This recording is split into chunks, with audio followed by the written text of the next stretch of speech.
Azərbaycanda demək olar ki, etnik olaraq, qan olaraq türklər yoxdur. Yox dərəcəsindədir. Və yaxud da çox aşağı bir azlıqdırlar. Bəs necə olub ki, biz bu gün türkçülük məsələsini hər yanda görürük. Azərbaycan dilinin dili olduğu deyilir, Türkiyədəki dilin türk dili olduğu deyilir. Bu məsələ necə ortaya çıxıb? Mən Osmanlı məsələsini keçən dəfə izah etdim. Tarixdə burada türk sözü necə işlənilib, bunlar nəyə görə türk adlandırılıb? Bu barədə eşitməyənlər həmin videoya baxa bilər. Yəni bir daha öncəki videoya baxa bilər. Bu gün isə həm Türkiyədə, həm Azərbaycanda bu türkçülük məsələsi necə formalaşdı? Bunu Rusiya necə etdi? Bu barədə danışacağam. Baxın, türklərin bizim regiona gəlməsi, yəni özündən çıxıb, öz regionundan çıxıb İran regionuna gəlməsi, İranın şimalına gəlməsi ərəblərin dövründə baş verib. Və bu hər hansısa bir, nə bilim, yürüş elədilər, bu hər hansısa bir tarixdə deyildiyi kimi bunlar işğala gəldilər. Bu söhbətlər olmayıbdı ortada. Söhbət nə idi? Ərəblər hücum etmişdi bizə. Və ərəblər artıq döyüşə bilmirdi. Babəkin qarşısında, Talış döyüşçüsü Babəkin qarşısında aciz qalmışdılar və bilmirdilər nə etsinlər. Ərəblərin yaxşı pulu var idi həm vaxtı, indi də var. Və bunlar muzlu döyüşçü tutmağa başladılar. Yəni baxdılar ki, artıq döyüşçü çatdıra bilmirlər və muzlu döyüşçü tutmağa başladılar və burada da ən çox işlərinə yarayan Mərkəzi Asiyadan olan, Central Asiyadan olan bu indiki türk ölkələrindən olan döyüşçülər idi. Gördülər ki, bunların tarixən yaxşı döyüşməyə qabiliyyəti var. Bunlara pul verdikcə müsəlman olurlar. Yəni pul verib müsəlman edirdilər onlara, həm də müsəlmanlığı qəbul etdirirdilər. Və buna görə də onlardan istifadə etməyə başladılar. Və beləliklə də türklərin bizim regiona ilk gəlişi baş verdi. Yəni onlar ərəblərin əlinin altında gəldi bura. Və onlar üçün dil sistemini, digər məsələləri ərəblər həmin vaxtı qurmağa çalışırdı ki, yerli əhali ilə anlaşsınlar. Çünki ərəblərə tabe olan əhali də var idi və nə isə öyrənə bilsinlər. Çünki həmin türklər dil öyrənə də bilmirdi. Fars dilini başa düşmürdülər. Həmin dövrdə Şimali İrandakı İrani dilləri başa düşmürdülər və öyrənə də bilmirdilər. Bu qabiliyyətləri də yox idi. Və belə bir qarışıq dil əmələ gətirməyə başladılar. Və bundan sonra, yəni türklərin bu Babəki məğlub edəndən sonra onların bir qədər Anadolunun bir hissəsinə, hazırki Anadolunun bir hissəsinə və Azərbaycanın şimalındakı hissələrə yerləşməsi oldu. Amma bu çox az halda oldu. Yəni az hallarda oldu və həmçinin Aranda İranın şimalında mövcud oldular, amma daha çox İranın şimalında qaldılar. Belə deyim və hətta İranın şimalında biz görürük ki, bəzi insanlar orada təbii olaraq türkləşibdir. Həmin dövrdən gəlibdir bu məsələ. Bu Şah İsmayılın dövründə də, Şah İsmayılın dövründən sonra da davam etdi. Belə deyim, təkcə ərəblərin dövründə olan bir proses deyil, Şah İsmayıldan sonra da baş vermiş bir prosesdir. Amma bu heç vaxt indiki coğrafiyaya yayılmamışdı. Məsəl üçün indiki Azərbaycanda bu yox idi. İndiki Türkiyədə bu yalnız Anadolunun xırda bir hissəsində yayılmışdı. Və keçən dəfə də bildirmişdim, Osmanlıda türk sözü söyüş kimi işlənib. Hər hansı bir etnik mənada işlənməyibdi.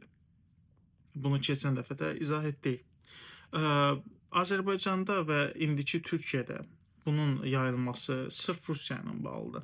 Çünki 1914-cü ildən başlayaraq Rusiyanın aktiv şəkildə Osmanlıya təsiri var. Bundan öncə də təsir var idi. Yəni Rusiyada türkçü qüvvələr falan və bəzi müxalif qüvvələr ermənilərlə də işləyirdilər, türkçülərlə də işləyirdilər, kürdlərlə də işləyirdilər. Rusiya imperiyasının kəşfiyyat orqanları bu insanlarla işləyirdi. Çünki bura Rusiyanın maraq dairəsində idi. Lakin Sovetlər Birliyi qurulduqdan sonra bu daha da artmağa başladı. Və artıq birbaşa olaraq Türkiyənin qurulmasına ordu ilə kömək etdilər. Bu gün baxın, tarixi faktlar var. Türkiyədə Atatürkün arxasında Rus generalları ilə birlikdə abidəsi var. Yəni bu Türkiyədə nəyə görə belə bir abədə olsun? Yəni özünüzdə sual verirsinizmi? Gedin tarixi faktlara baxın. Əgər Rusiya, SSR, yəni Sovetlər Birliyi həmin dövrdə Türkiyəyə kömək eləməsəydi, Atatürk heç nə edə bilməzdi. Çünki orada artıq müqavilələr bağlanmışdı, Osmanlı məğlub olmuşdu və yalnız Rusiyanın köməyindən sonra Türkiyə adlı bir qavram ortaya çıxdı və hətta son Osmanlı sultanı Vəlahəddin də, sultanı deyil, o imperator sayılır daha doğrusu vəzifə olaraq. Vəlahəddin də türkləri azlıq deyirdi, türklərə başıboş deyirdi. Yəni təhqirici bir tonu vardı. Bu yəni bu Türk ölkəsi məsələsi yox idi söhbətdə. Və nəyə görə ruslar Türk məsələsini seçdi? Baxın, əgər Osmanlı yerində qalsaydı, biz biləcəkdik ki, Osmanlı İslamla yaxındır, İslam ölkələrinin yaxın olacaqdır. Biləcəklər ki, içində Yunan var, erməni var, İranlı var. Bu da onlara imkan verəcəkdir ki, Yunanlarla yaxın olsunlar, İranla yaxın olsunlar, ermənilərlə yaxın olsunlar, Kürd problemi olmasın ölkədə. Yəni Osmanlı məsələsi bu məsələni saxlayırdı. Həmçinin Avropalılar bu məsələni götürmüş olurdu öz nəzarətinə. Yəni Osmanlının adı formal olaraq qalmışdı. Amma Avropanın nəzarəti altına keçirdi və Avropanın bir hissəsi olacaqdı Türkiyə, hal-hazırki Türkiyə. Baxın indi hansı vəziyyəti yaratdı Rusiya. Bu məsələni yeritdilər Osmanlı məsələsinə içinə, Türk məsələsini. Osmanlı zəiflədi, Balkanları itirdi, Avropanın şərqini itirdi. Sonradan Sovetlər Birliyi həmin yeri götürdü özünün nəzarətinə, öz kəşfiyyatının nəzarətinə. Düzdür, sonra da itirdi, amma hələ də güclü kəşfiyyatı var orada.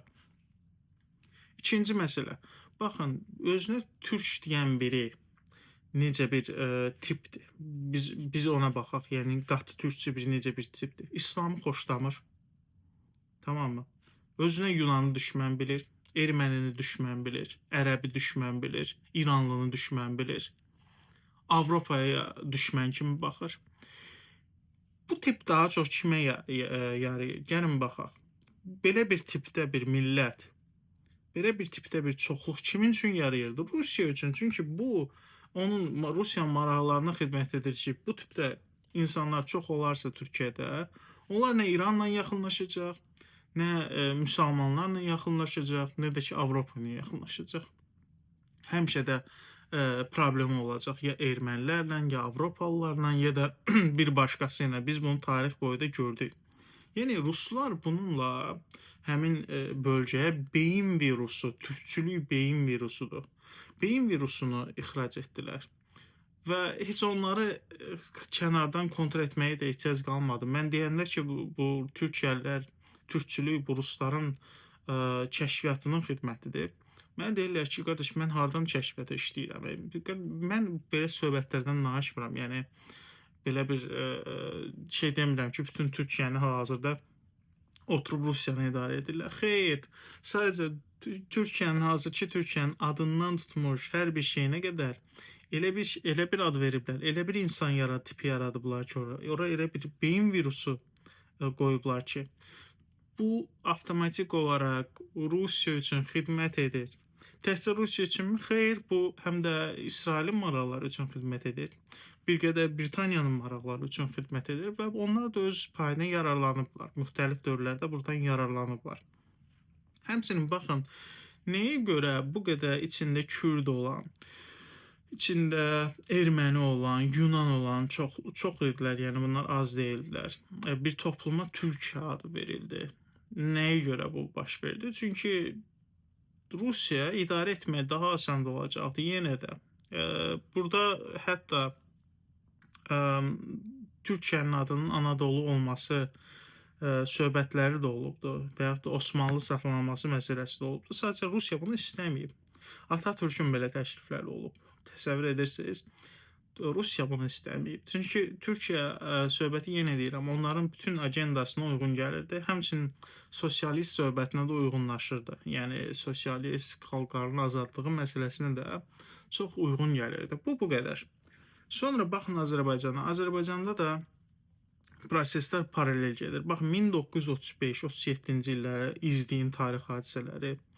Türkiyədə hansı millətçi proseslər gedirsə, Azərbaycanda da eyni prosesləri Sovetlər Birliyi aparır. Yəni sən ancaq Azərbaycan dilində danışmalısan. Türkiyədə deyirlər ki, sən ancaq türkcə danışmalısan, başqa dildə olmaz. İnsanları Türkiyədə məcbur türkcə danışdırırlar. Azərbaycanda məcbur dövlət tərəfindən Azərbaycanca danışdırırlar. İndi də başlayıblar ki, nə bilim Azərbaycanda, nə bilim Rusiya bizim dili dəyişdirdi, türk dilini etdi, nə bilim Azərbaycan dili, belə giz-giz söhbətlər edirlər. Yəni Rusiya istəsəydi kökündən Azərbaycan dilini məhv eləyərdi, niyə eləmirdi ki? Əksinə Azərbaycan dili deyə bir şey olmayıb. Türk dili qavramını da bura Rusiya gətiribdi, Rusiya imperiyası gətiribdi. Rusiya imperiyasından qabaq burada türk dili anlayışı olmayıbdı Azərbaycanda. Hamı farsça danışıb ya da ləzgi avarca danışıblar, Qafqaz dillərində danışıblar. Fars dili əsas beynəlxalq dil olub burada. İngiliscənin əvəzi olub, həm də əhali tərəfindən İran dilləri danışılıb. Tat dili danışılıb, fars dilinə çox yaxındır. Həmçinin talış dili İrani dilli fars dilindən fərqlənir, amma eyni qrupdadırlar. Qafqaz dilləri danışılıbdır və fars dili beynəlxalq dil olub bizdə. Bu fakt nəinki bizdə Ermənistanda, hətta Osmanlının özündə də beynəlxalq dil kimi istifadə edilibdir. Yəni bunu ruslar gətirib, ruslar türk dili adlandırıb, sonra da bunu dəyişiblər Azərbaycan dilinə. Burada məsələ budur. Bunun başqa izahı yoxdur. Tarixdə başqa bir şey yoxdur. Tarixdə Azərbaycanda hər hansısa bir sənəd yazışmaları türkcə olmayıb, bütün hamısı farsça olub. Rusiyanın Gülüstan müqaviləsi, Türkmençay müqaviləsi hamısı farsçadır qardaş. Niyə türkcə yazmayıblar? Türkcə var idisə burada. Niyə Türkmençay ilə Gülüstan türk dilində deyil? Nəyə görə bu məsəl üçün Talış xanlığı ilə yazışmalar farsçadır? Qubalı Fətəli xanla yazışmalar rusca və farsçadır. Nəyə görə də? Bəs bu necə olur? Bəs türklər hardadır? Türklər nə işlə məşğul olubdur? Bu hamısı ağ yalanlardır. Bunları keçmək lazımdır. Yəni burada dediyim nədir? Ümumi götürəndə yenə də biz açıq-aşkar görə bilərik ki, Rusiya öz maraqları üçün həm Qafqazı, həm Türkiyəni türkləşdirmə siyasəti aparıbdır. Və deyə bilərsiniz ki, bu Azərbaycanın nə xeyrinə yaradı? Azərbaycanlı fars dilini vurdu, sıxışdırdı, çıxartdı. Hələ də insanlar Azərbaycan insanı farslar bizim düşmənimizdir, İran bizim düşmənimizdir nağılında yatıblar. Hələ də bu nağıldadılar. Mərkəzi Asiyadan da belə vurdu, çıxartdı. Mərkəzi Asiyadan da İranın böyük təsiri var idi. Yəni, baxın, bunlar həm ərazi ələ keçirdilər türkçülük məsələsi ilə. Həm İranı vurdular, sıxışdırdılar, Osmanlını sıxışdırdılar, müsəlmanlığı vurub sıxışdırdılar bölgədən. Bu ikinci məsələ. Üçüncü məsələ də özlərinə elə bir düşüncə yaratdılar ki, özləri üçün Türkiyədə və Azərbaycanda. Bunlar ömrü boyu Avropaya inteqrasiya edə bilməzlər. Yəni, mümkün deyil. Baxın, Gürcüstan asanlıqla gedib girə bilirdi Avropa Birliyinə, sadəcə yenə də Rusiya ona imkan vermir hazırda. Ermənistan öz gücünə yenə də görürsünüz necə tez bir şəkildə gedib girdi Avropa Birliyinə. Türkiyə Avropa Birliyinə girə bilmir. Düşüncəylə heç vaxt da girə bilməz. Mümkün deyil. Çünki bu düşüncəni o hər kəsin düşmən qalmalıdır. Yunanla düşməndir, ərəbi ilə düşməndir, kürdü ilə düşməndir. Hər kəsin düşməndirlər qardaş. Hətta Azərbaycanlılarla hazırda düşmən olmağa başlayıblar. Rusiya nəzarəti bir qədər zəiflədikdən sonra. Və Azərbaycanda da eyni şey. Hamı düşməndir qardaş. Və deyə bilərsiniz ki, bəs nəyə görə Rusiya Azərbaycanda və Türkiyədə özünə qarşı düşmənçiliyin qalmasında maraqlıdır. Çünki Azərbaycanlılar həm də Rusiyaya ərazi iddiası edir, həm də türklər Rusiyaya ərazi iddiası edir, düşmən kimi baxırlar. Düzdür. Amma baxın, onsuz da ruslara qarşı bunlar düşmən olacaqdır. Yəni təsəvvür edin ki, Rusiya buna müdaxilə etmirdi, Azərbaycan İraniləşmiş qalırdı. Osmanlı qaçıq bir mədəniyyətdə də qalırdı. Hamı ilə mehriban olacaqlar, bir dənə Rusiya düşmən olacaqdır. Amma indi hər kəs düşməndir və Rusiya özünə qarşı düşmənçiliyi idarə edə bilir. Nüvə gücü var, heç birinin başqasının nüvə gücü yoxdur və ona görə də öz ərazisində sığortalanmış sayılır. Düzdür, bunu başlananda nüvə gücü zad bunların nəzarətində deyildi. Belə bir söhbətlər yox idi, amma hal-hazırdakı vəziyyət budur. Uzun sözün qısası, Rus məsələsi türk məsələsi bir-birinə dibi-dibə eynidir və onların formalaşması məsələsi də eynidir və bu türkçülük məsələsini Azərbaycanda, Türkiyədə Rusiya yaradıbdı. Orta Asiyada da bunu etməyə çalışırlar. Orta Asiyada həqiqətən türklər var. Yəni ora türklərin əsl yurdudur, əsl türklərin vətənidir. Azərbaycan və Türkiyədə isə bu saxtadır. Yəni bizim DNA araşdırmaları da göstərir. Qanı araşdırırlar qardaş. İnsanların qabağına qoyursan ki, sizin Mərkəzi Asiya ilə uyğunluğunuz yoxdur. Tarixi faktları qoyursan ortaya. Mümkün deyil. Çünki insanlar səni öldürməyə və sözü kəsməyə, söykməyə çalışdığı üçün bu həqiqətlər çox yayılmır. İnsanlar çünki beyninə elə bir xəstəlik yayıblar ki, türkçülük adında xəstəlik yayıblar ki, insanlar deməyə çalışır ki, yox, mən bu məsələdə qalacam. Və baxırsan ki, bu xəstəlik həqiqətən xəstəlikdir. Nəyə görə?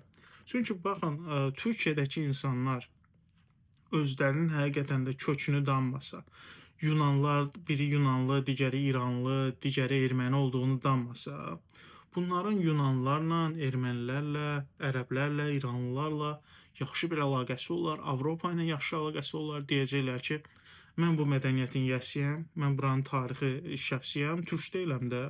Türklər gəlmədi qardaş, bunların başını doldurublar ki, sən gəlməsən bura, bu tarix sənin də deyil və sən bu tarixə məxsus deyilsən, buna görə də hamı ilə düşmən olmalısan. Bunlar bunu qəbul eləyir. Hansı ki, bu bunlara heç bir nə siyasi, nə sosial cəhətdən, nə iqtisadi cəhətdən xeyir vermir. Amma bunu qəbul etmirlər ki, bunlar buranın yerli sahibidir. Biraz azmaz da 5-6%lıq bir türk axımı da gəlib orada bunlarla qohum olub.